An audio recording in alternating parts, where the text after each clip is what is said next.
né, de diversas áreas. Hoje a gente tem nefrologistas, temos, né, o pessoal da endocrinologia, o pessoal da radiologia, temos dermatologistas, temos cirurgião plástico, enfim, cirurgião de transplante renal e urologista, ou seja, casa bem cheia e multiprofissional.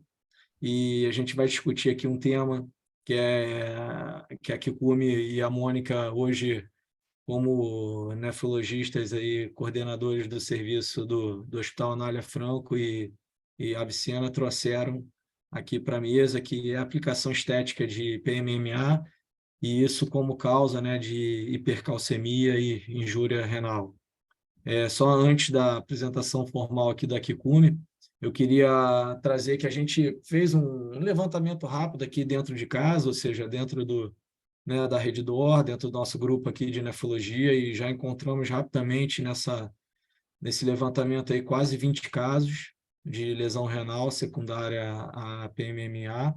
E um pouco antes da sessão, o Pedro Túlio, né, que é nefrologista e hoje também da Sociedade Brasileira de Nefro, o diretor de políticas associativas, falou: Bruno, pô, excelente tema, obrigado aí por trazer, né, a discussão, e me faz uma gentileza, avisa a todos os nefrologistas que a gente aqui pela SBN, em conjunto com a Sociedade Brasileira de Cirurgia Plástica, está montando um registro desses casos para, enfim, fazer um levantamento, ter uma noção do real problema, né, a nível nacional, e, consequentemente, soltar aí uma nota conjunta, né, baseado nos casos, enfim, desse problema que vem ocorrendo.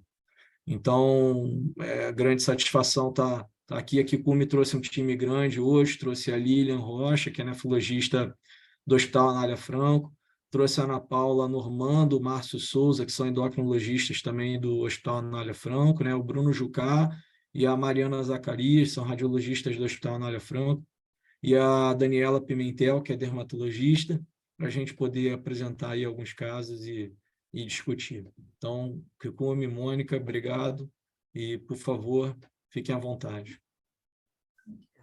Então, gente, a gente vai tentar assim, ser breve e ficar dentro do nosso tempo, tá? Vou aqui colocar.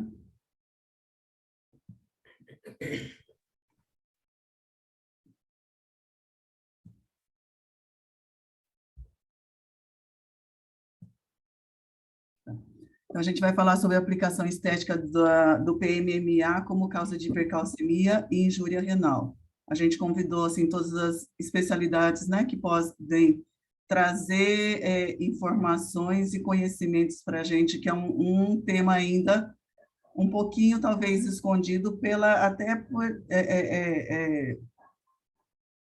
aplicação, né, que ainda não é bem legislada para a gente saber sobre essa incidência, tá? Então, a gente agradece a presença de todos os nossos convidados ilustres que vão dar luz a esse assunto. Então, a gente tem um primeiro caso que a Mônica vai relatar.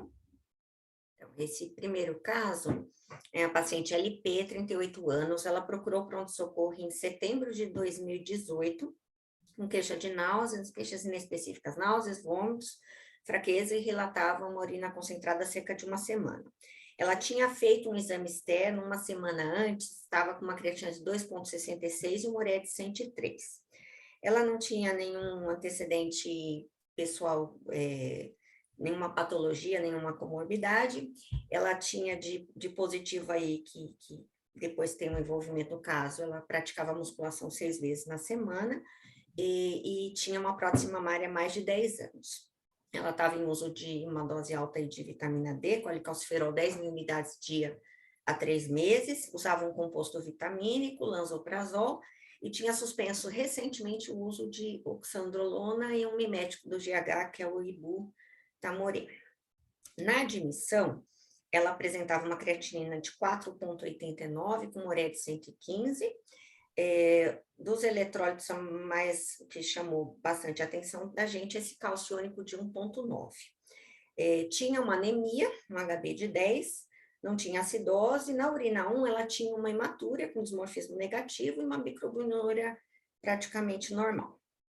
Ela foi internada em UTI, comunicada a ela o risco de diálise, e a gente fez uma hidratação venosa vigorosa, e não chegamos nem a usar o diurético, nem o corticoide nesse momento. Ela teve uma melhora gradativa, na evolução acabou tendo, então, uma queda progressiva aí das escórias e do cálcio. Próximo. Bom, os exames complementares laboratoriais iniciais, então a gente tinha um PTH de 31, tanto a 25OH quanto a 1,25H vitamina D aumentadas, principalmente a 1,25. Tinha uma albumina normal, a função, ela tinha aquela anemia, por isso a gente foi atrás, né, tinha hipercalcemia e tinha anemia, a gente foi atrás, então, de uma doença, pensando em mieloma, né, inicialmente, fez o perfil de ferro que era normal, escolheu um mielograma normal, provas de hemólise negativas, investigação secundária toda negativa, complementos normais, sorologias negativas. Repetiu uma nova urina 1 que não tinha mais hematúria significativa e tinha um cálcio urinário aumentado. No ultrassom, ela tinha um aumento da ecogenicidade renal bilateral, função cardíaca normal, ultrassom de tireoide e paratireoides normais. A gente optou, então, por biopsiar essa paciente, já que a gente não tinha um diagnóstico claro do motivo dessa hipercalcemia, né? E a biópsia renal veio como uma nefrocalcinose. Ela recebeu alta inicialmente com o diagnóstico de uma hipercalcemia por hipervitaminose D. Até o momento a gente acreditava que fosse por aí. Ela normalizou o hemograma, aquela anemia corrigiu, mas ela voltou a ter calcemias elevadas, cálcios iônicos elevados, e negava a suplementação, não estava, né, usando a suplementação, e negava durante todo esse tempo procedimentos estéticos. Pode passar. Além da próxima mamária, né? Próximo. Pode passar aqui. Com 6 meses de segmento, ela repetiu o ultrassom, que mostrava focos hiperecogênicos caliciais renais bilaterais. E a gente continuou a investigação, né? Tinha assim, uma cintilografia normal, enzima conversora de angiotensina normal, ela mantinha a 1,25 sempre elevada, apesar de ter normalizado a 25OH, um PTH menor que 30, um cálcio urinário também mantinha elevado. Eletroforese, a gente voltou a pesquisar a medula, né? Eletroforese urinária e sérica normal, BC Jones negativo, tinha uma toma de tórax normal, PPD negativo, fundo de olho normal.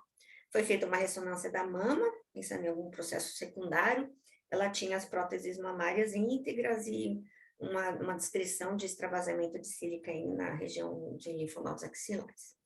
Na densitometriose, ela tinha uma osteopenia, e o ultrassom mostrava, então, nefrocalcinose medular.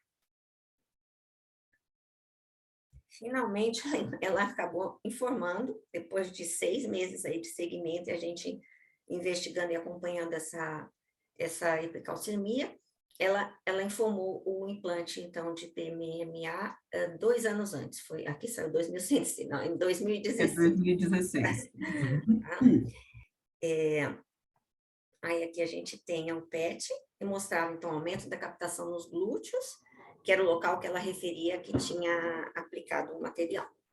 Ela manteve segmento com a gente sem novas internações, mantendo a creatinina tocada, né, em torno de 1,2, 1,4, sempre cálcio no limite superior, vinha sendo controlado com doses baixas de corticoide, ela acabou não tolerando o diurético e mantinha sempre a 1,25 elevada.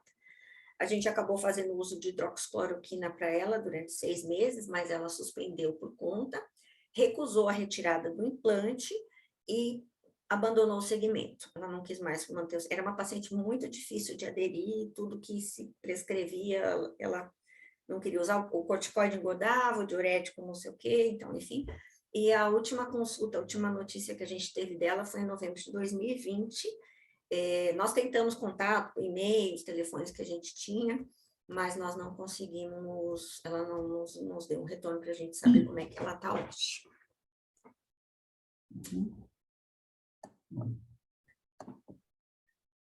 E se nós temos um segundo caso, também de sexo feminino, 50 anos, que teve um atendimento ambulatorial em outubro de 2020, ela foi encaminhada porque ela tinha uma creatinina de 1,4, com inapetência, náuseas e vômitos, e uma perda ponderal de 9 quilos em um mês.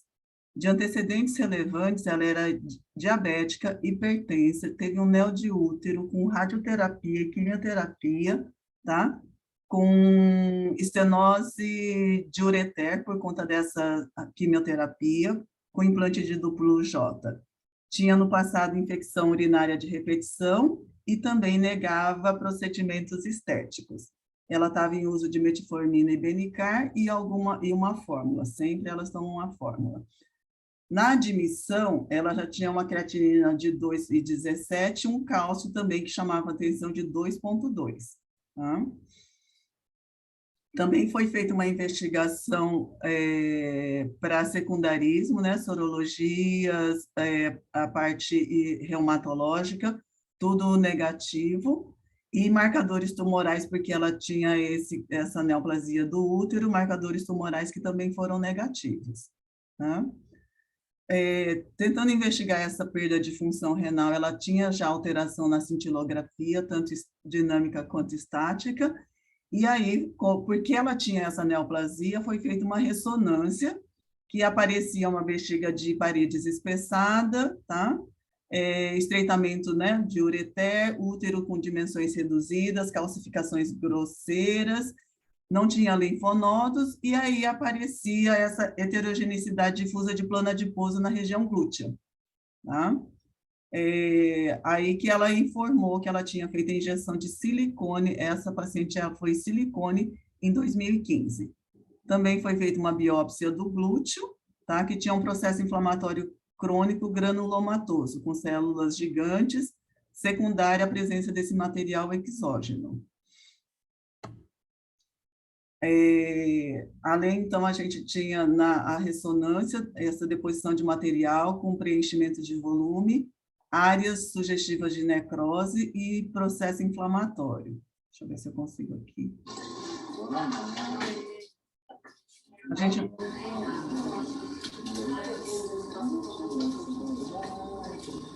posso ajudar?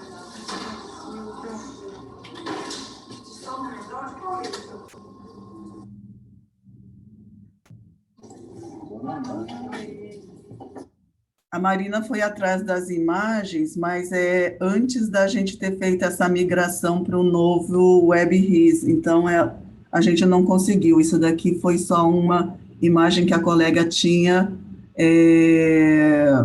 anterior, tá? Mas já dá para a gente ver sobre esse material ali na região de glúteo. Ela foi avaliada só um pouquinho.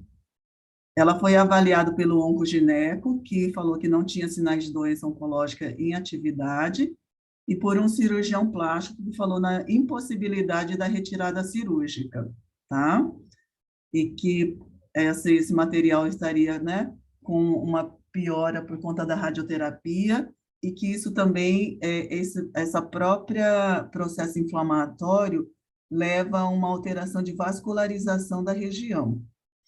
Ela evoluiu com controle, ela tomou corticoide, diurético, zometa, tá? Teve um controle do cálcio razoável, mas descontrole do diabetes. Ela evoluiu progressivamente com piora da função, porque ela também tinha outros comorbidades, como diabetes, hipertensão e essa doença neoplásica. Atualmente ela está com uma creatinina de 6, oligossintomática, ainda não entrou em diálise, mas ela está pré-dialítica. Esse terceiro caso, a Lilian que vai apresentar. Bom, essa paciente EN, sexo feminino, 47 anos, ela era dona de uma empresária, ela é empresária de uma clínica estética, e ela havia falado para a gente já, quando chegou para a gente, que ela já tinha feito cirurgias estéticas de prótese de glúteo, já bem antiga, em 98, e mais recentemente em mama, prótese de mama, e ela havia colocado PMA em coxa e em glúteo em 2018, ambas em 2018. Tinha uma hipertensão leve, uma dislipidemia, uma fratura apenas por um acidente de moto, e fora isso, ela contava de um COVID grave que ela teve em 2020, e foi nesse episódio do COVID em que foi feito um diagnóstico dessa hipercalcemia mais grave, e foi uma internação bem prolongada, mas ela não necessitou de diálise durante essa internação. Quando ela saiu de alta dessa internação, ela começou a fazer o acompanhamento com a nefrologia, foi feito em outro local, e nessa investigação dessa hipercalcemia já foi feito logo esse PET scan em 2020, que havia bastante uma atividade relacionada a esse implante de coxa e glúteos. Infelizmente, ela não trouxe para a gente essa imagem, eu não tenho ela para mostrar. E em 2021, ela mostrava já uma creatinina de 5,5, um cálcio de 1,66, PTH bem baixinho, com uma vitamina D no limite da 1,25 no limite superior da normalidade. Nessa época, ela mostrava um ultrassom de partes moles, mostrava já alterações de rotura intracapsular das próteses glúteas.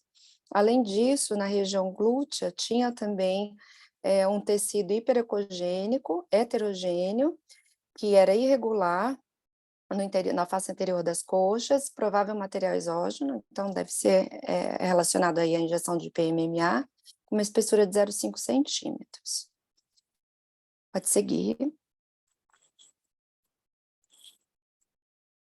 Próximo slide. Pronto. Foi feita uma biópsia renal pela equipe de nefrologia na época, que mostrava um infiltrado com granulomas ao redor dos túbulos, com depósitos de cálcio, que eram esses depósitos de cálcio estavam presentes na luz, no epitélio do tubular e também no intestício. Então, como havia essa suspeita, né, de ser uma reação inflamatória, um granuloma inflamatório à injeção de PMMA, conseguiu-se, pela biópsia, fechar esse diagnóstico. Com isso, foi feita uma proposta terapêutica de uso de prednisona, que variava de 20 a 30 miligramas ao dia, o uso de furosemida para diminuir a hipercalcemia, mas sempre houve um controle bem difícil dessa hipercalcemia e o uso da prednisona também de uma forma irregular. Ela chegou a ser internada para iniciar a terapia dialítica em maio do ano passado, com uma creatinina de 6,4, um cálcio de 1,58, e ela mantinha boa diurese residual. Foi proposto uma HDF inicialmente 3 vezes na semana, com um banho de cálcio reduzido, cálcio 2,5. Usava prednisona de 20 miligramas na internação, na admissão da terapia dialítica. E nesses segmento, no ano passado, na terapia dialítica, foi quando a gente teve contato com ela manteve sempre um PTH bem reduzido. Quando ela fazia uso adequadamente da prednisona, a gente conseguiu um controle melhor da calcemia, mas ela sempre pedia para reduzir a prednisona, ou às vezes usava de forma irregular, e em momentos a gente tinha cálcio bem mais aumentado. Houve em relação também com o prurido difuso, que ela falava, e até que finalmente agora, esse mês, há poucos dias, ela conseguiu fazer a retirada da prótese de glúteo e a retirada do PMMA do glúteo. Antes disso, dessa cirurgia, já tinha sido feita a retirada do corticoide, um desmamilento, e até o momento ela está sem corticoide, e a gente está aguardando os primeiros exames que ela tem do retorno à diálise.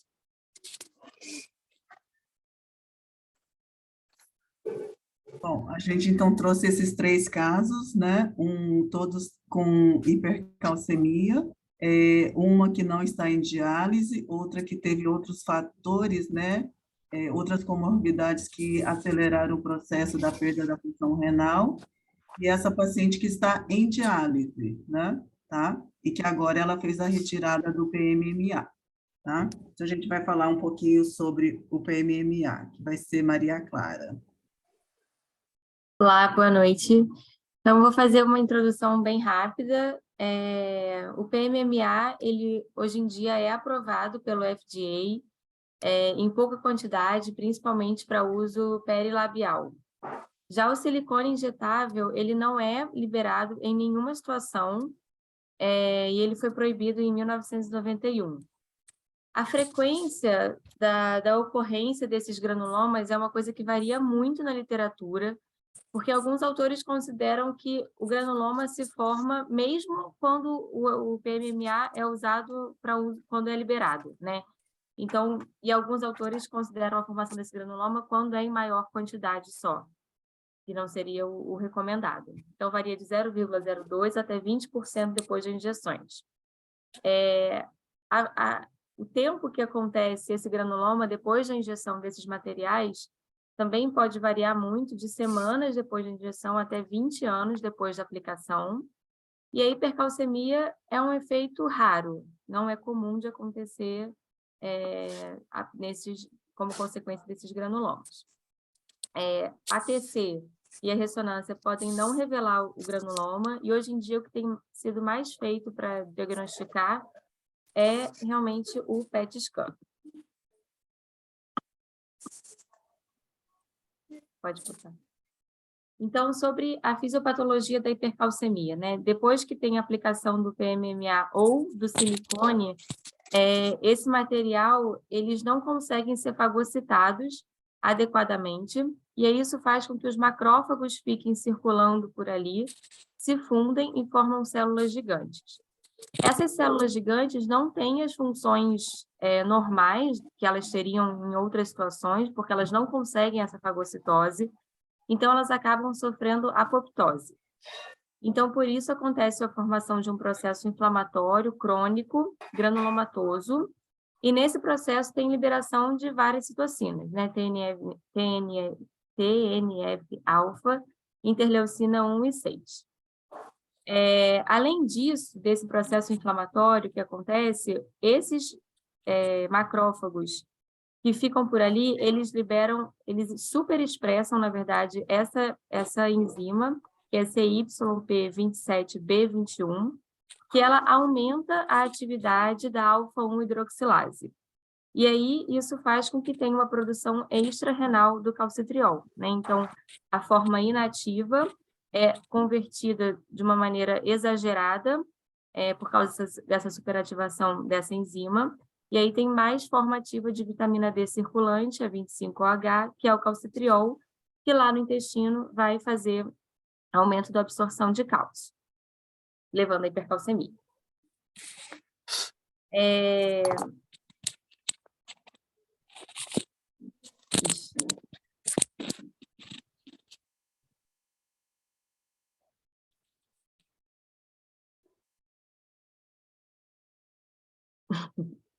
Pode voltar ali na primeira biópsia. Isso. Então, eu trouxe algumas imagens aqui de biópsias, não são biópsias renais, são biópsias do material mesmo, dos glúteos, que são alguns locais mais comuns, né, de serem aplicados. Então, aqui eles demonstram necrose, fibrose cicatricial, e esse material branco aqui é justamente o material injetável. As outras duas imagens também são de granulomas não caseosos formados, e essa aqui da direita também, mesma coisa, é um nódulo mostrando aglomeração, fibrose, e essas células gigantes contendo esses vacúolos que são justamente esse material que não consegue ser fagocitado adequadamente.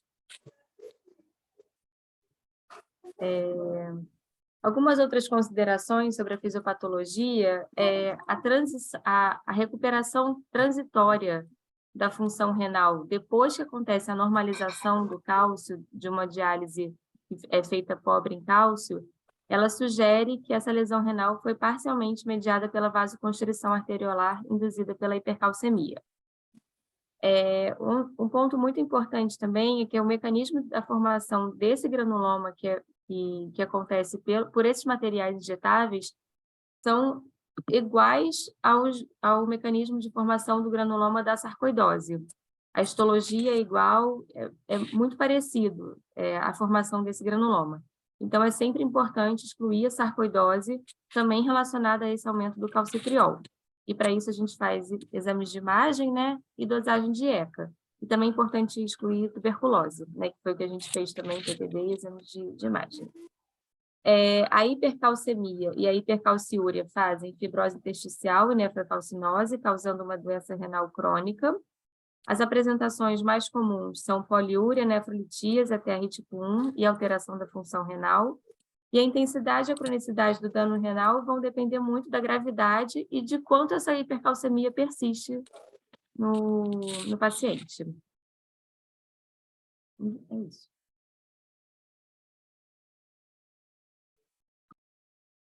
A Maria Clara falou sobre a fisiopatologia, né? E o Luiz Fernando, que também é da nossa equipe, vai falar um pouquinho sobre o tratamento, tá?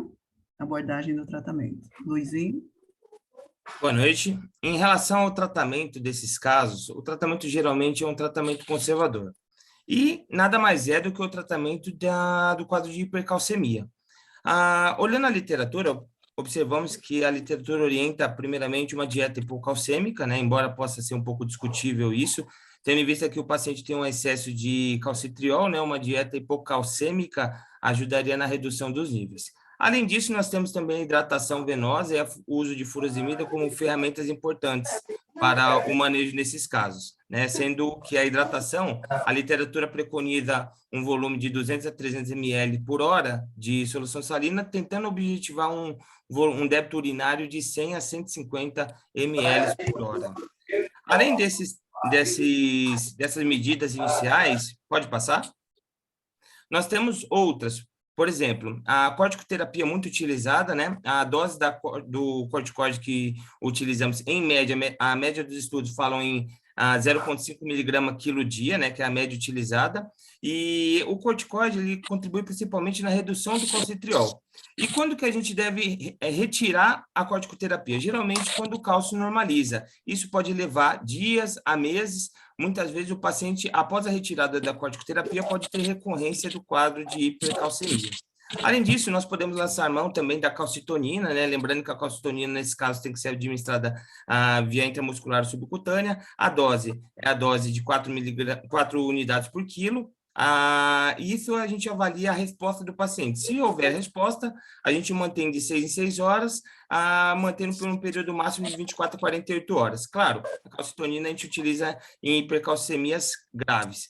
O uso de bifosfonato também pode ser utilizado, claro, lembrando que demora um pouco mais tempo para a sua ação, sendo que o uso da opamidronato com a prednisona é o mais utilizado nesses casos. Pode passar? Além disso, podemos lançar mão também do denosumab, que é um anticorpo monoclonal, né, que reduz a reabsorção óssea, então, ou seja, contribui no tratamento dessa hipercalcemia. A dose preconizada é 60 miligramas subcutâneo.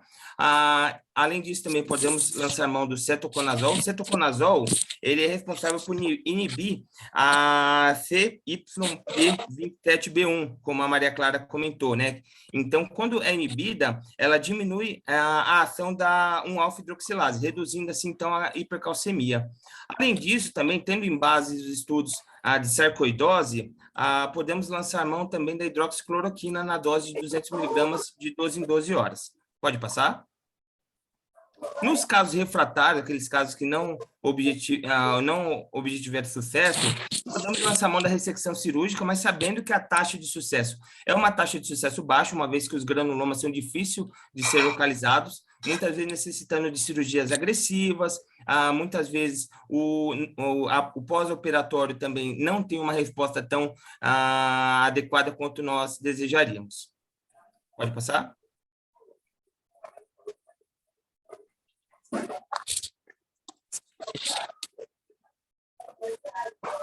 Passar mais uma.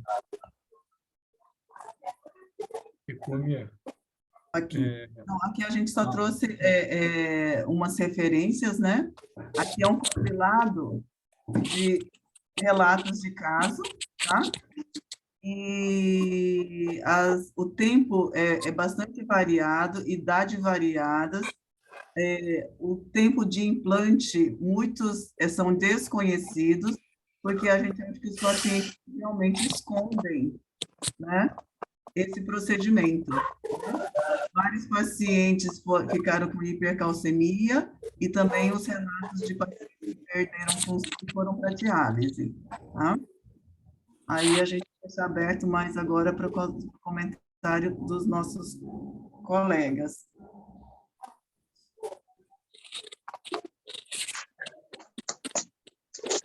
A gente pode sair no modo apresentação? Kikumi, só um minutinho. Só pedir para quem não estiver apresentando, por favor, colocar o microfone no mute. Tem algumas pessoas aqui que estão fora do mute e está fazendo um pouco de ruído.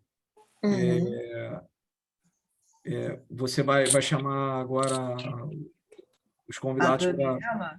Eu posso sair da apresentação? Isso que eu ia te falar, sai do modo da apresentação, que aí abre a tela para todo mundo, fica melhor. E eu vou pedir também para quem tiver pergunta e quiser falar, por favor, para levantar a mão, só para a gente criar a ordem aqui, senão vai ficar confuso. E tem algumas perguntas aqui no chat que, à medida que a gente for falando dos casos, eu vou passando para vocês responderem, tá bom? Oi, Dani, queria que você comentasse o assunto com a gente. Boa noite a todos. Kikumi, obrigada pelo convite. Meu nome é Daniela Pimentel, sou dermatologista, faço parte da atual gestão da Sociedade Brasileira de Dermatologia Regional São Paulo. E quando a Kikumi me contou, né, tenho a Kikumi e a Sabrina, que são duas amigas e minhas pacientes também, sobre os casos, eu não sabia que estava acontecendo isso, né? Elas foram as primeiras a me relatarem. Só para a gente posicionar, o PMMA ele já foi amplamente utilizado, inclusive por dermatologistas e por cirurgiões plásticos antigamente, há mais ou menos uns 30 anos atrás, principalmente para correção de lipodistrofia do HIV ou secundária aos tratamentos com antirretrovirais. E existem alguns produtos que estão registrados na Anvisa, mas hoje o uso estético é totalmente contraindicado e totalmente proscrito, né, pelo CFM, inclusive. Chequei essas informações hoje cedo com o William, que é advogado e que está presente aqui nessa reunião com a gente. E aí eu mandei mensagem para algumas colegas que trabalham bastante com complicação, que é a Gabriela Munhoz, que também está aqui com a gente, e perguntei se elas estavam sabendo desses casos, e elas também não estavam. Aí a gente fez uma pesquisa na literatura, a gente viu alguns casos já relatados, inclusive de artigos que vocês apresentaram hoje, e aí nesse grupo das meninas começaram a aparecer outros casos também, fora esses daqui de São Paulo. Então parece que já são um caso no Rio Grande do Sul, se eu não me engano, 2 em Brasília, 1 em BH, então parece que esses casos estão realmente aparecendo e provavelmente muitos ainda sem diagnóstico, né? Mas então parece que também está relacionado à grande quantidade da injeção do produto. Antigamente, quando fazia mais na face, não tinha tanta reação, então a gente não via esses casos. Claro que os pacientes também, antigamente, que eram os HIV, que faziam mais esse procedimento, também tinha a alteração de imunidade, então o comportamento também é diferente. Mas agora voltou a se aplicar esse produto em grande quantidade para tratamento corporal. Inclusive, a gente sabe que são dermatologistas e cirurgiões plásticos também estão fazendo, né? Graças a Deus não são muitos, mas a gente já sabe que tem algumas pessoas com boa formação que voltam a usar esse produto. A gente não entende por quê, porque a gente tem outros produtos que são mais seguros para fazer tratamentos corporais, como ácido hialurônico, como ácido polilático, como hidroxiapatita de cálcio, mas o PMMA ele é muito barato, então provavelmente muita gente volta a fazer por conta desse baixo custo do produto, porque os outros produtos têm o custo bem mais alto. Então, eu fiquei sabendo primeiro por vocês, né, pelos nefrologistas, e depois pelo grupo de complicação das dermatologistas, a gente também está ouvindo falar de outros casos, desde que a Kikumi tinha me contado. Obrigada, Daniela. E sobre silicone, que a gente também tem relatos de caso com silicone, né? Também eu encontrei no artigo sobre silicone e sobre parafina. Eu acredito que esses sejam menos utilizados, os silicones foram utilizados antigamente, mas mais assim, no submundo mesmo, injeção de silicone líquido, né? O que a gente sabe, existe bastante, são as próteses, mas esses líquidos a gente não vê muito no nosso dia a dia. Eu lembro que na época da residência, na periferia, de vez em quando chegava um outro caso, mas eu acho que são mais raros. o uso do silicone, tá? Não a complicação.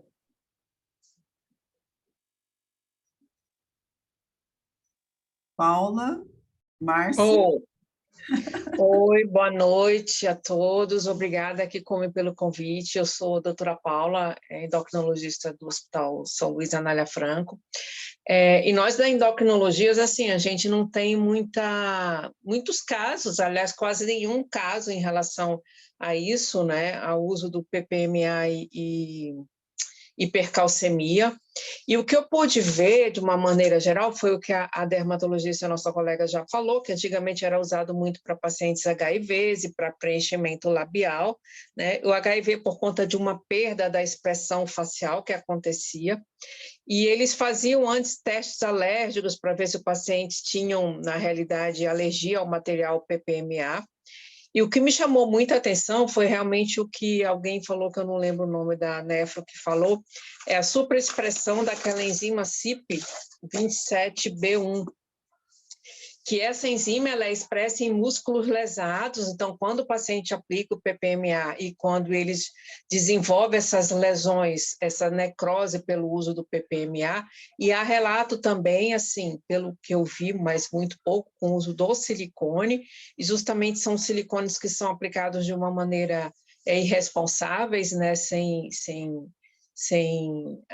conhecimento técnico nem científico, né? E essa enzima que eu achei interessante é que ela, na realidade, ela age no metabolismo da vitamina D, que faz com que ocorra uma produção extrarrenal de calcitriol por macrófagos, desses macrófagos que são acometidos, que aparecem nos pacientes que fazem implante de PMMA. E por isso é interessante que isso acontece, e na realidade eu queria entender por que o PTH estaria sempre normal, né, ou até mais baixo. Então, assim, não tem nada a ver com as paratireoides, tá? E depois eu acho que o Luiz comentou sobre o uso do ketoconazol em pacientes para melhorar o P450, Estocolmo P450, né? Que isso poderia também agir nessa enzima. E o interessante que eu achei também foi que alguém falou aí, que eu não lembro o nome, desculpa, gente, que teoricamente haveria, naquelas pacientes que apresentam normalização, tem alguém com o microfone aberto, naquelas pacientes que apresentam normalização do cálcio sérico, isso seria em decorrência de uma vasoconstrição arterial pela hipercalcemia. É isso que eu entendi? Ou será que eu estou falando alguma coisa errada? Colegas nefros aí. E aí eu queria saber, por exemplo, se nos casos das pacientes que vocês avaliaram, e essas pacientes foram para hemodiálise, se foi dosado cálcio no produto dialítico? Entendeu a pergunta? No produto dialisado? Para a gente ver, porque... Fala, desculpa. Ô, Paula, eu não tenho isso dosado, cálcio no produto, no dialisato, né? O que a gente fez foi colocar a quantidade de cálcio mais baixa para haver um balanço negativo durante a diálise e ela conseguiu, por consequência, diminuir a hipercalcemia. Tá. Ok, entendi. É só uma pergunta minha, porque eu fiquei na dúvida, assim, num caso que eu li, eles dosaram cálcio no produto dialisado e aí eles viram que esse cálcio, teoricamente, estava mais baixo, e isso levaria a uma hipótese diagnóstica que teria ocorrido uma vasoconstrição na arteriolar por conta da hipercalciúria. Não sei se, de repente, assim, é só um detalhe que eu fiquei meio em dúvida e achei interessante. Mas, do ponto de vista endocrinológico, a gente não tem eu, pelo menos, não tenho muito conhecimento, né? Não sei se o Márcio possa vir a ter, mas, assim, do ponto de vista endocrinológico, o que isso poderia, teria alguma repercussão ao nível de paratormônio, que eu acredito que não tenha, né? E, infelizmente, a gente sabe que esses implantes, com a graça de Deus, já já não é mais liberado pela Anvisa, eu chequei isso também antes de comentar aqui, né? E a gente tem que ter realmente muito cuidado nessas manipulações estéticas, enfim. Era isso.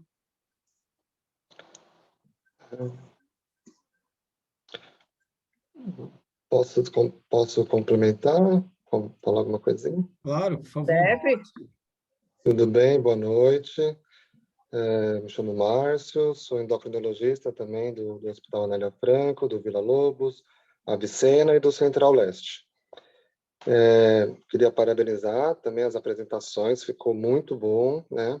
E é muito importante também trazer esse assunto até para a gente ficar com mais vivência nesses casos. Realmente não é o nosso dia a dia, né? Mas como teve e ainda tem muitas clínicas estéticas que eventualmente pode usar esse PMBA, então é importante também a gente se atentar. Como a gente da endocrinologia trabalha mais na área hospitalar, né? Casos também de hipercalcemia, como hipertiroidismo e doença de Addison, né? Então, a gente tem que também acender a luz para casos de hipercalcemia. As outras doenças granulomatosas, né? Tuberculose, lepra, mais, né? E os tumores, linfoma, tumores neuroendócrinos que produzem a 1,25, né? Esse caso eu achei também interessante que uma das pacientes estava usando anabolizante, que também poderia potencializar, né? E hoje, cada vez mais, né? A gente tem aí pacientes usando oxandrolona, mulheres, principalmente, homens que também usam muita testosterona, que também poderia potencializar tanto a disfunção renal como também o acentuamento aí da hipercalcemia. E por último, o nosso dia a dia do tratamento, né? Como que na prática a gente está acostumado a pegar vários casos com hipercalcemia e na hora H, o que tem de fato para tratar no hospital, né? Primeiramente, claro, a hidratação, furosemida, a calcitonina está em falta, a gente não consegue achar mais calcitonina, eventualmente acha algumas ampolinhas para fazer, né?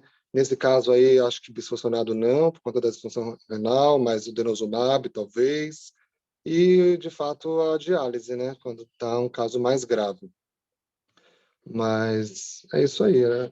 Eu fiquei muito contente de participar dessa apresentação e de aprender mais com vocês. Muito obrigado.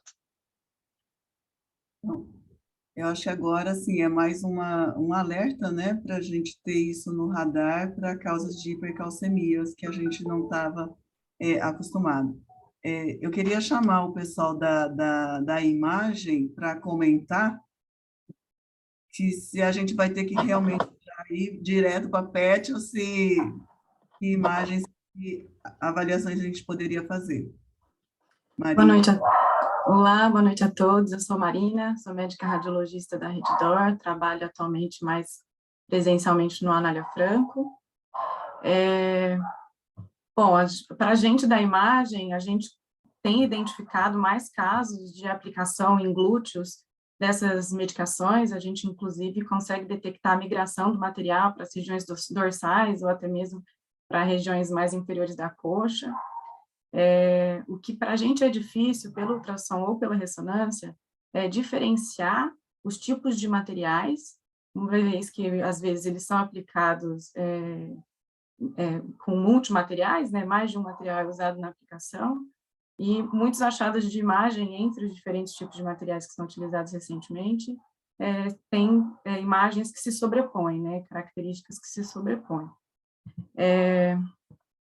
Outra coisa que eu consegui identificar na literatura é que muitos desses materiais, eles apresentam também captação pelo FDG no PET, assim como realce na ressonância magnética. Então, isso torna difícil a diferenciação com processos granulomatosos. Os principais materiais que têm essa captação, mesmo tardia, são a hidroxiapatita de cálcio, o ácido hialurônico e a Sculptra. Então, tomar um pouco de atenção para isso, né? ter um pouco mais de cautela para fechar um diagnóstico de granulomatose secundária à injeção desses materiais, porque o próprio material pode apresentar tanto captação pelo FDG como realce na ressonância magnética. E, tendo em vista, às vezes a gente não vai conseguir fugir de um estudo anatomopatológico, né, para fechar o diagnóstico. Lembrar também que tem outras doenças que podem mimetizar os achados de uma granulomatose mais extensa, como a sarcoidose, que a Maria Clara comentou também. E acho que é isso. Se tiverem alguma dúvida, estou à disposição. Bruno, tem gente com mão levantada. Tem sim. Deixa eu só fazer uma pergunta aqui. Agora eu não lembro, perdão. Como é que estava o fósforo nesses 3 pacientes que vocês avaliaram? Acho que fósforo normal. Você acha que o fósforo era normal? Acho que fósforo era normal. Deixa eu só ver aqui na apresentação, mas nenhum deles chamou a atenção. No caso 3 dessa paciente que começou diálise, a gente tem uns fósforos antigos que eram normais, e depois que ela começou diálise, sempre um fósforo normal também, tá? E um PTH sempre tendendo abaixo. Eu vou chamando aqui. A paciente 1 também, quando tinha fósforo normal, e PTH tendendo mais para baixo. Eu vou chamando aqui na ordem quem está com a mão levantada, mas assim, o que mais me chama a atenção, o primeiro ponto, né, acho que é importante a gente deixar isso aqui bem claro, já que a gente está com bastante participantes aqui, é que cada vez a gente tem que reforçar mais a questão de que a gente precisa fazer com que os pacientes procurem os profissionais sérios, né, habilitados, credenciados. Não dá para profissionais que não têm especialidades, né, enfim, ficarem fazendo as atrocidades que a gente tem acompanhado. Acho que esse é um ponto importante aqui para reforçar. Fala, Wilson, fica à vontade aí. Boa noite, gente. Tem uma pergunta aí para vocês, nefrologistas. Suponha que esse paciente entrou em insuficiência renal e não saiu, não reverteu, e sabendo que é muito difícil, eu imagino que deva ser muito difícil retirar esses instintos aí de PMMA, vai ficar tudo infiltrado no subcutâneo. Então, suponha que esse paciente está em diálise, aí tem indicação de transplante, por exemplo. Seria uma contraindicação para o transplante? Porque, teoricamente, isso pode recorrer no transplante? Ou não? Tem algum artigo, algum trabalho que fale alguma coisa?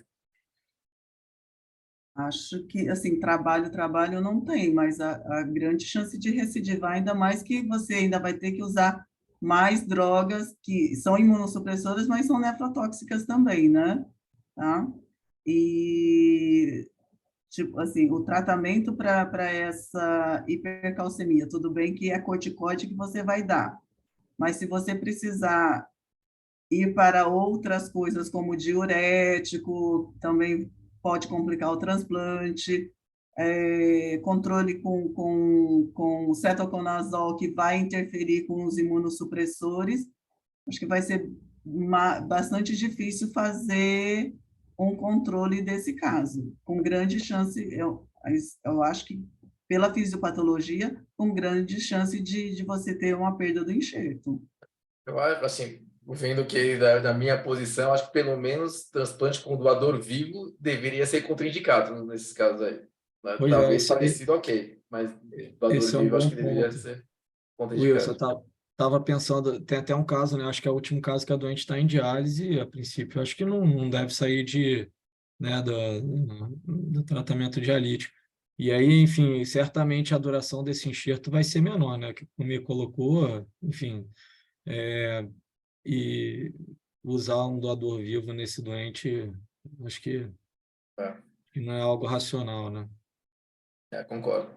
Mas eu acho que é algo também relativamente novo, né? Então, acho que um transplante desse deveria ir para uma câmara técnica, né? Para uma decisão, talvez. Não sei. Também tem mais um fator complicador, que é a aderência.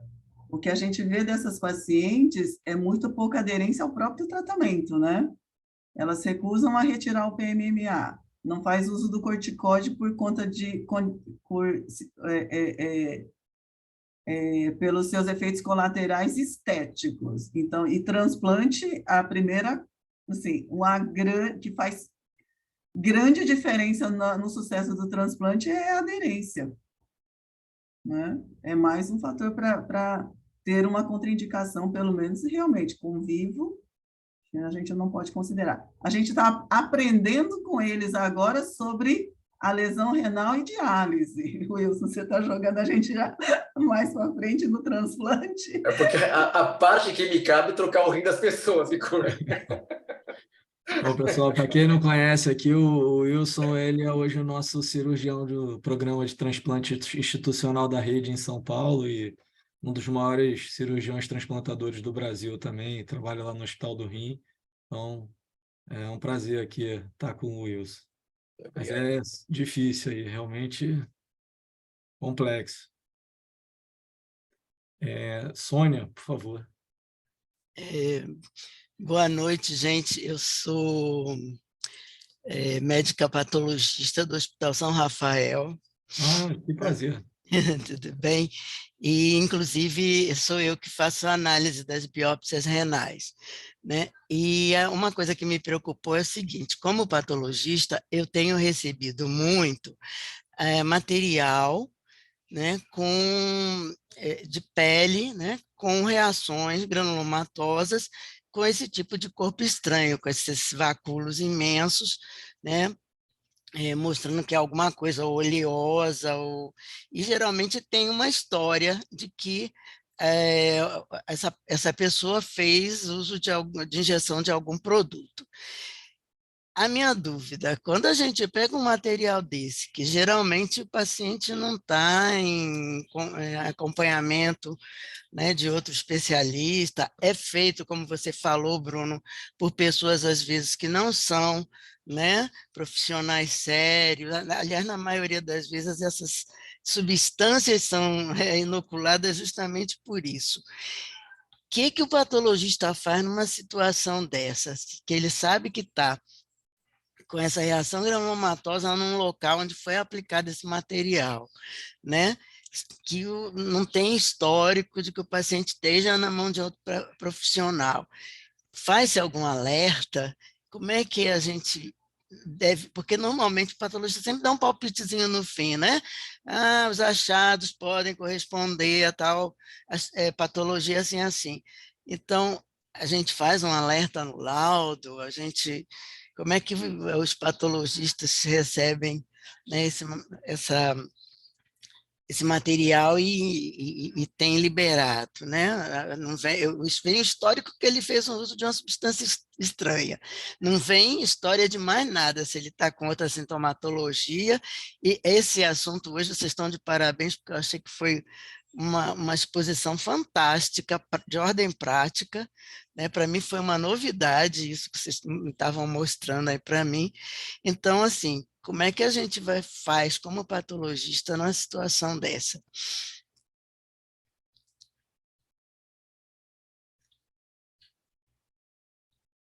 Sônia, essa pergunta é para os nefrologistas. Assim, dá uma preocupação. Depois do que eu ouvi aqui hoje, né, a gente fica preocupado. Então, a gente está pensando no paciente. E fica difícil, porque normalmente a gente... Não estou falando dos nefrologistas, porque, graças a Deus, eu recebo história clínica de todos eles, mas a maior parte das vezes a gente não recebe informação nenhuma. E aí pega um paciente com uma reação granulomatosa, como foi mostrado aí para vocês, com aqueles vacúolos imensos, com células gigantes, com fibrose, e eu não, assim, eu me sinto agora, depois do que eu vi isso aqui, eu fico apavorada. Eu digo, meu Deus, esse paciente vai sair daqui achando que está tratado, porque tirou lá um pedaço dessa pele que estava com problema, e o resto? Fica como? Bruno, eu posso até, Rogério, fala, tô sem Rogério. câmera aqui. Oi, Rogério. Eu posso até comentar sobre isso. Na verdade, a gente tem aqui na regional 5 casos de PMA, como vocês já sabem. E assim, a busca foi essa informação, habitualmente, as pacientes não falam. Elas não trazem essa informação de que fez esse procedimento estético. E você tem que depois voltar na história e perguntar: pô, você fez algum um implante, alguma coisa? Uma delas era casada com um cirurgião plástico e tinha ido para o Rio Grande do Sul para fazer esses implantes e tinha escondido de todo mundo, porque para muitas mulheres a vaidade, né, acaba escondendo ali aquele procedimento estético. O outro caso que a Sônia me falou aqui, que me lembrou, realmente foi encaminhado por conta de um cálcio com a reação granulomatosa e pensaram que era sarcoidose. Então veio para mim para a investigação de sarcoidose. Quando a gente foi fazer os exames, e ela tinha negado também implante de PMMA, e ela tinha negado. E quando a gente bateu a ressonância, via os implantes na região glútea. Então, de verdade, talvez o conselho seria voltar para com uma indicação, pô, tem algum implante de PMMA, fez algum implante de alguma substância que possa causar alguma reação granulomatosa. Os reumatologistas chamam isso de síndrome de Asia, né? Que é o que eles é um diagnóstico sindrômico, né? Que eles estão usando para fazer isso. E o nosso terceiro caso foi encaminhado para um neurocirurgião. Ela foi para ele por conta de uma cefaleia importante e tinha um prurido intratável. Quando ele viu, estava com hipercalcemia, e aí eles encaminharam para a gente. Quando a gente foi investigar, ela tinha implante de PMA na face. Só para vocês terem ideia, o que causava a cefaleia e o prurido intratável era esse implante de PMMA. E uma coisa interessante é que no segmento dos casos, para a gente reduzir a reação granulomatosa, a gente usou allopurinol. Aí, algum de vocês tinha a experiência de usar allopurinol para isso? Porque nos nossos casos, os pacientes foram muito bem com a utilização de allopurinol. A gente usou o corticoide no começo, desmamou o corticoide e para diminuir eu não usei cetoconazol em nenhum dos 3 casos. Os 3 casos estão bem no segmento, nenhum deles entrou em diálise, e a gente usou allopurinol na fase de manutenção. Aí, não sei se vocês também costumaram usar, se alguém quer comentar sobre isso, mas foi uma alternativa que a gente utilizou exatamente para reduzir a reação granulomatosa. Em todos os casos que eu tive, nenhum cirurgião plástico, nenhum cirurgião aqui no nosso serviço, ele se aventurou para retirar esses implantes. Todos eles foram contraindicados. Então, e também quando eu fiz a revisão da literatura, me parece que é bem complicado retirar esses implantes aí, porque eles fazem uma reação cicatricial importante e acaba gerando mais dano tirar e mais eventos estéticos do que tudo. Então, as minhas contribuições são essas, e eu acho que para a doutora Sônia, eu acho que é para deixar uma nota. Por favor, verifiquem se tem algum implante aí estético, ou pode ser síndrome de Asia, alguma coisa assim. Ok. Valeu, Rogério. Obrigado, pessoal. Quem não conhece, o Rogério é nosso coordenador da nefrologia de toda a regional lá de Salvador. E Sônia, eu também, enfim, já que você lançou a pergunta e não direcionou, né, deixou aberto, eu acho que eu concordo com o Rogério. Acho que uma observação no laudo deve ser feito.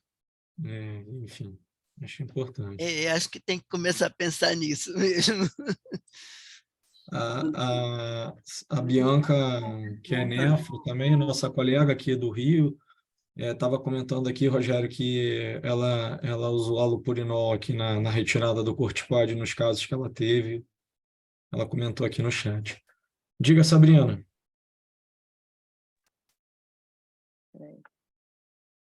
Oi, Bruno. Tudo bom? Tudo bem? Tudo bem. Na verdade, eu queria contar um caso que aconteceu comigo, tem uns 6 meses. Um paciente, um médico, um endocrinologista, internou com uma pancreatite aguda, hipercalcemia, no outro hospital que eu trabalho, não foi na rede. E ele internou, pancreatite grave, extremamente grave, hipercalcemia severa, evoluiu com choque séptico, a gente ligou uma Prismax, super difícil controlar a hipercalcemia, de repente o cálcio despencou, foi super complicado. A gente conduziu por 2 semanas, mas o paciente entrou em choque refratário e morreu. Tá? E ele tinha PMMA em glúteo, então a gente perdeu esse doente, ele não tinha nem 50 anos, o médico. Então, na verdade, além da história do corticoide, eu vi o paciente morrer por causa disso daí. Então, eu acho que eu conversei com outros médicos, eu não vi ninguém evoluir para isso. Por isso que eu queria passar para todo mundo, porque não é só a parte estética, tudo. Claro que o paciente evolui para doença renal crônica, demora um pouco, mas eu vi o paciente não teve o que fazer. Choque refratário pancreatite aguda, não teve, nem conseguiu ir para o centro cirúrgico. Tá? Evoluiu em 2 semanas com choque refratário, não deu. Tá? Não é só para passar, para ter uma ideia que é realmente muito grave.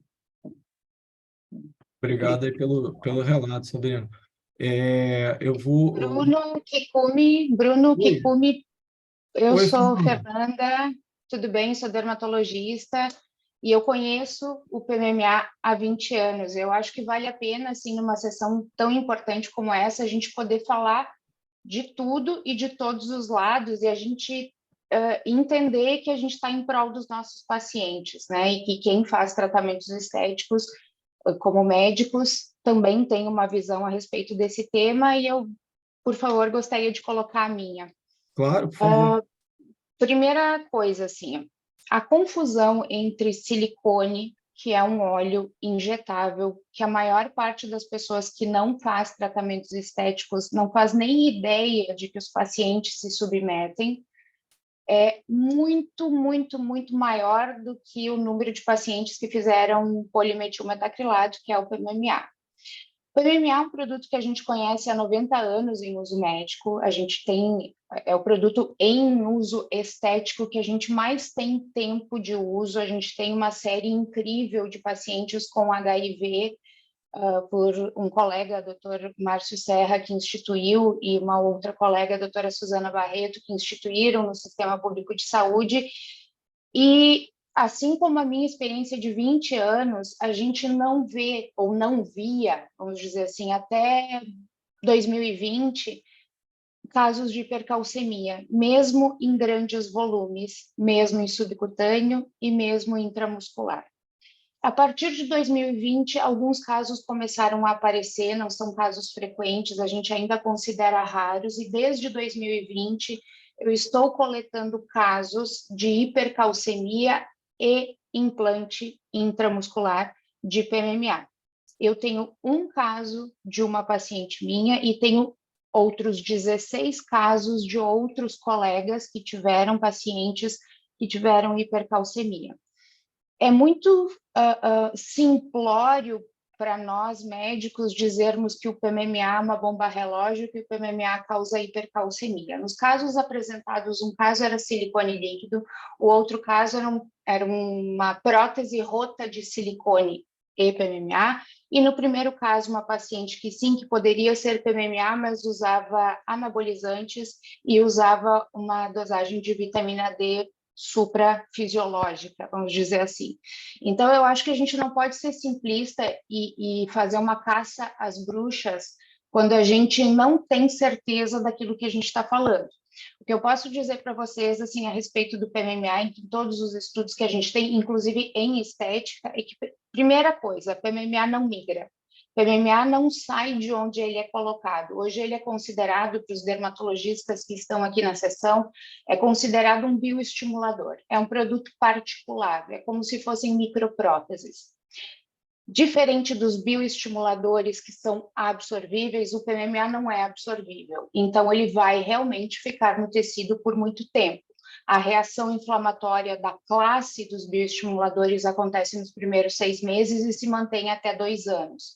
Por isso que as revisões sistemáticas que a gente tem a respeito do PMMA, confirmado que é PMMA, falam de uma possível reação granulomatosa ao PMMA até 2 anos, entre 6 meses e 2 anos. E a revisão que traz isso é de um caso para 10 mil.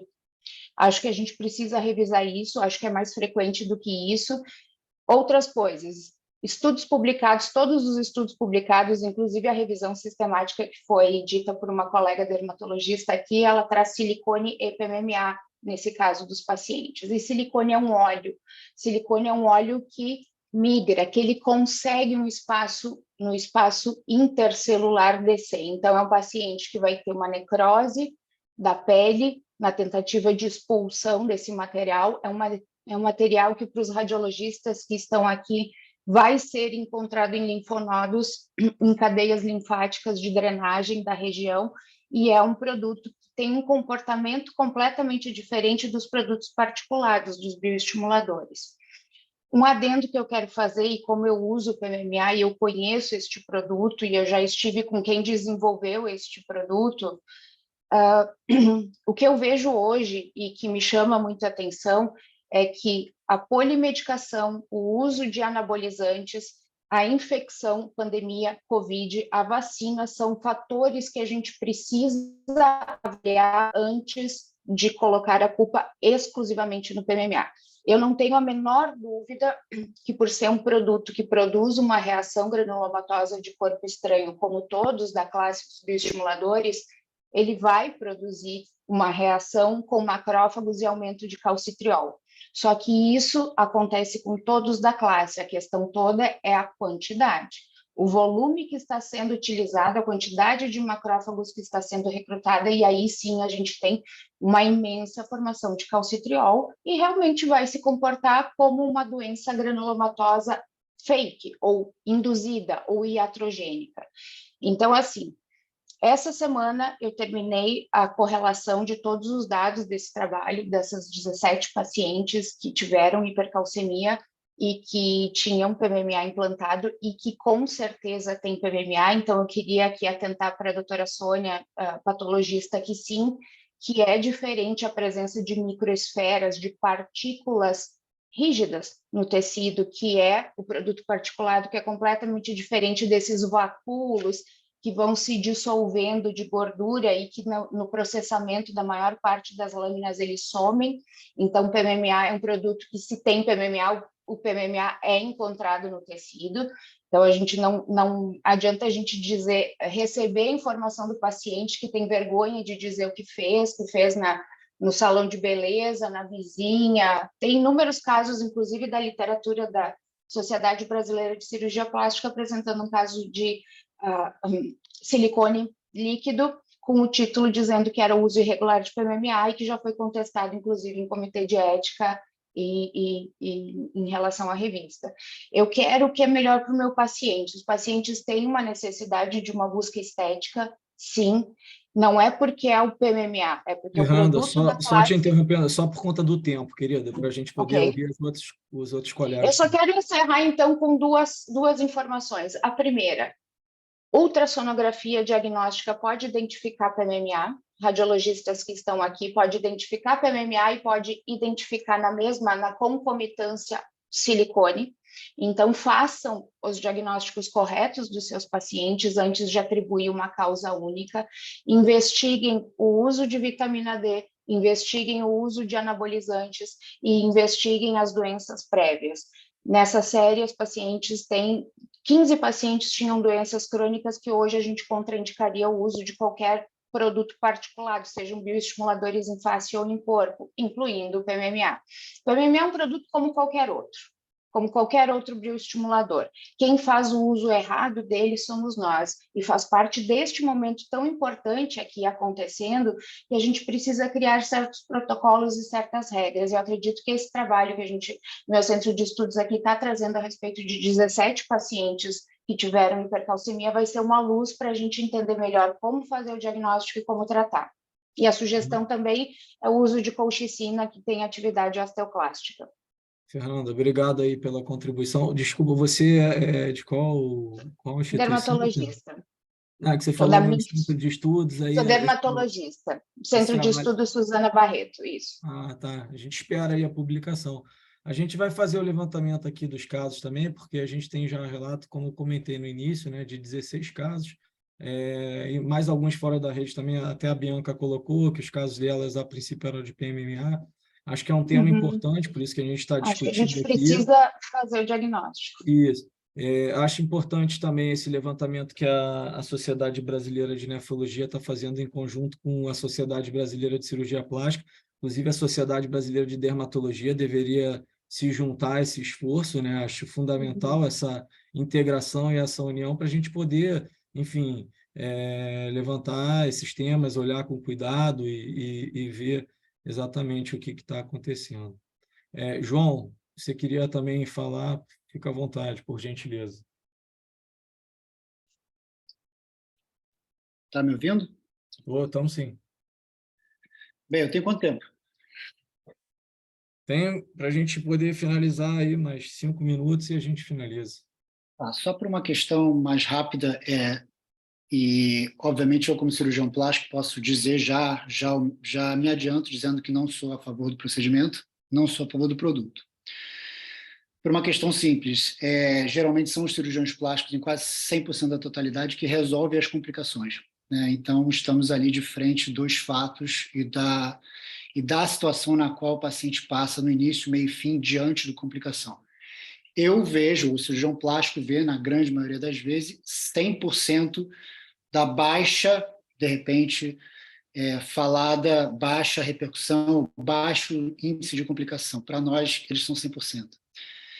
E são, na verdade, procedimentos que eu posso alegar para vocês que classificados como cirurgias mutilantes, grande maioria das vezes, ainda mais tratando-se de uma situação na qual se fala muito em injeção intramuscular.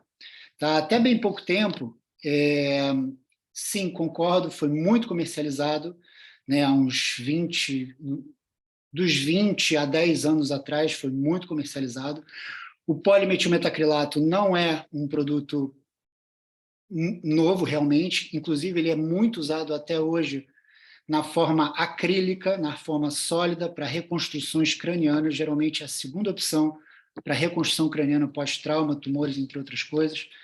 Só que é comprovado que na forma sólida acrílica ele é inerte, ele não realmente faz nenhum tipo de repercussão orgânica, e não é a mesma coisa na forma líquida. Até bem pouco tempo a legislação selecionava pacientes HIV positivos, sim, como foi comentado, que fazem lipodistrofia pelo uso do antirretroviral e consequências disso.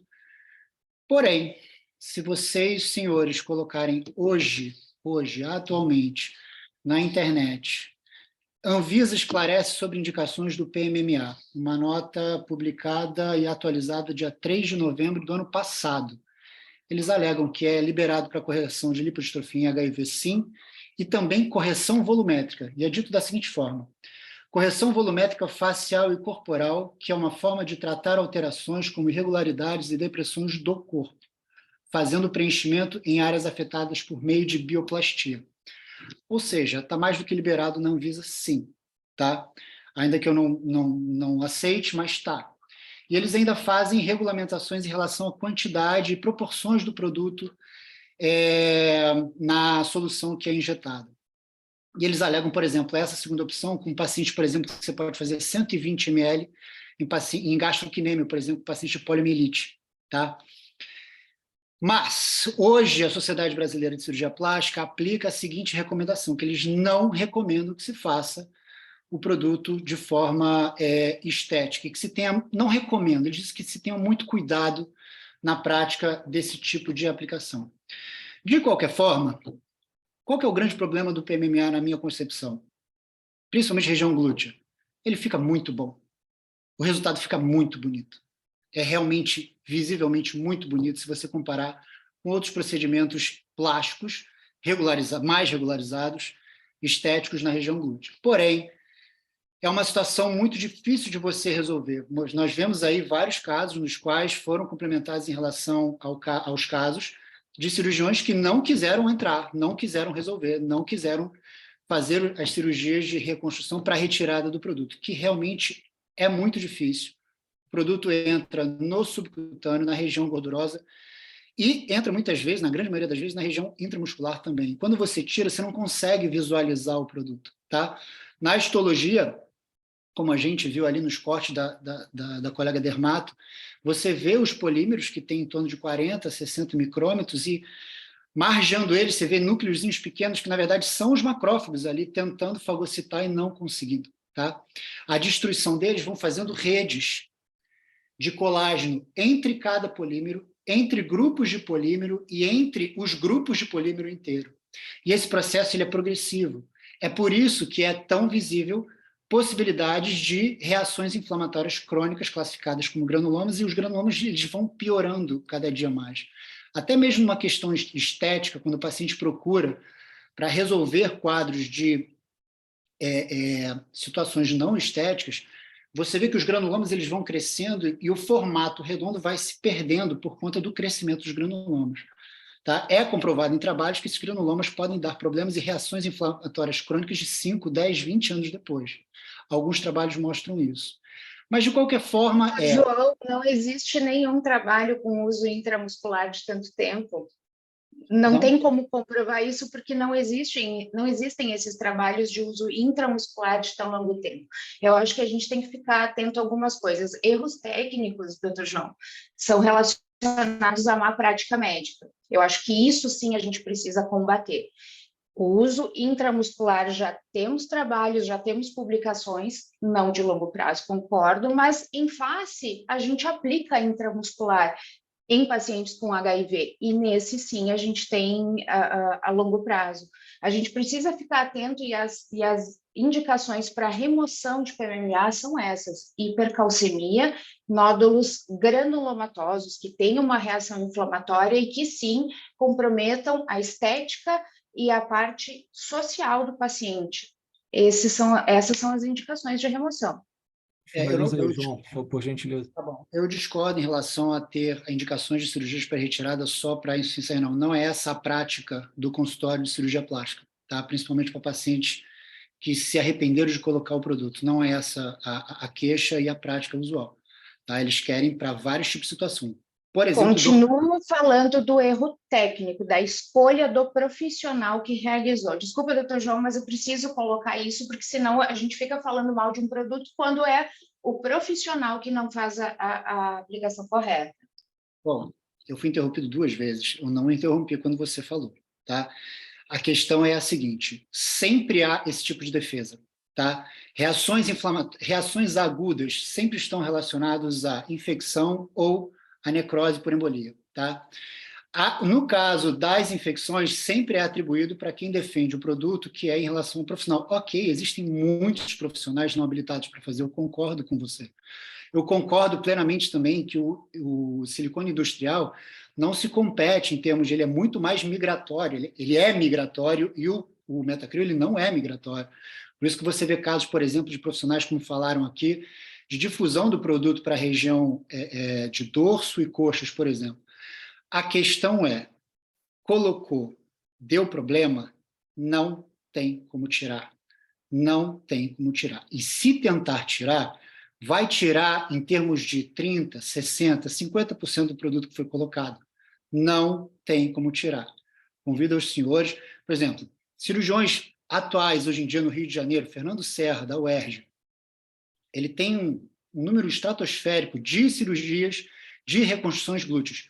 Para esses pacientes, o número é 100%. Tem silicone industrial? Concordo. Tem Metacril? Tem também. Entende? Assim, a questão não é... eu sei que é um produto que tem um baixo índice, eu sei que é. A questão é, para os pacientes que desenvolvem complicações severas, as cirurgias são mutilantes. Não tem como tirar o produto. Essa é a grande questão. Só para terminar, doutor João, as cirurgias o senhor indicaria no caso de excesso de volume, de aplicação em nódulos e de hipercalcemia? Seriam essas as indicações? Não. Não. As indicações cirúrgicas de abordagem de forma não emergencial, que é no caso um paciente que não desenvolveu uma isquemia, não desenvolveu uma necrose, coisas do tipo. A indicação geralmente formal para a cirurgia de reconstrução é a dor crônica. São pacientes que já estão em uso crônico de corticoides e altas doses de analgésicos potentes que não melhoram nunca, ou então usam aquilo para o resto da vida. As indicações mais criteriosas, ou seja, as que mais ocorrem para pacientes de estética que não desenvolveram doença, é dor crônica. São as mais... Dor crônica... Qual o diagnóstico? Ciatalgia, por exemplo? Não, reação inflamatória crônica. Os granulomas desenvolvem reações inflamatórias a ponto do paciente ter dor. Essa é a procura maior. Essa é a grande procura maior. Não é pacientes que desenvolvem doenças crônicas como insuficiência renal. É uma novidade para mim também aqui. Eu sabia do aumento de cálcio, mas é uma realidade grande nos ambulatórios, nos centros cirúrgicos e nos grandes setores de cirurgia. Né, como, por exemplo, o serviço da UERJ, né, do Pedro Ernesto, onde tem o Fernando Serra como chefe, e que faz muitas reconstruções glúteos por retirada do material. São retirados o plano praticamente todo de subcutâneo e recomposto com uma prótese intramuscular, não na frente da musculatura. Intramuscular para dar de volta o retorno da conjuntura glútea do paciente. Mas a procura não é desgosto estético, muito pelo contrário, fica bonito. A maior procura é a dor crônica. Bom, acho que tema bem polêmico, quente, e que precisa ser discutido. Eu gostaria muito de um posicionamento das sociedades, aí, enfim, da Sociedade Brasileira de Nefrologia, que, como eu comentei, tem participantes aqui. Essa sessão vai ficar gravada, né, como a gente sempre coloca lá no canal do IDOR, no YouTube. Gostaria de um posicionamento da Sociedade Brasileira de Cirurgia Plástica e da Sociedade Brasileira de Dermatologia. Acho que as sociedades precisam se posicionar e, inclusive, atualizar, né, uma nota técnica com a Anvisa hoje, com o que a gente tem de mais evidência e mais casos, enfim, e novas técnicas e questão do produto também. Agora, assim, acho que fica aqui um alerta, né, para todo mundo dessa questão da necessidade de uma maior regulação em termos profissionais, né, de profissionais que são realmente habilitados pelas suas sociedades, e que a gente não pode abrir espaço para o que vem acontecendo hoje, né, onde a gente tem, enfim, profissionais que não são especialistas, que fazem intervenções que não são habilitados para fazê-las, que muitas vezes a gente fica sabendo que estão do nosso lado, né, e que a gente não denuncia, que a gente, então, de certa forma, que a gente acaba sendo conivente com esse tipo de situação. Então, acho que é importante, a gente precisa falar, a gente precisa publicar os casos, a gente precisa trazer a discussão à tona, e baseado, é óbvio, né, em evidência e o que tem de segurança, né, relacionado ao paciente, e tomar as melhores decisões. Pessoal, eu encerro aqui. Eu queria agradecer a presença de todas, Kikumi, Mônica e todo o time do Anália. Muito obrigado por estarem presentes, obrigado aos convidados. Nossa próxima sessão é daqui a 15 dias, e a gente vai falar um pouco da questão da anticoagulação no paciente que tem disfunção renal, que é outro tema aí para a nefrologia, né, que a gente enfrenta aí dificuldades, e o Marcelo, lá da UDI do Maranhão, vai conduzir essa sessão. Pessoal, foi um prazer e uma ótima noite a todos. Muito obrigado. Obrigada. Obrigada. Obrigada a todos. Obrigado. Valeu, Bruno. Obrigada. Boa noite, obrigada.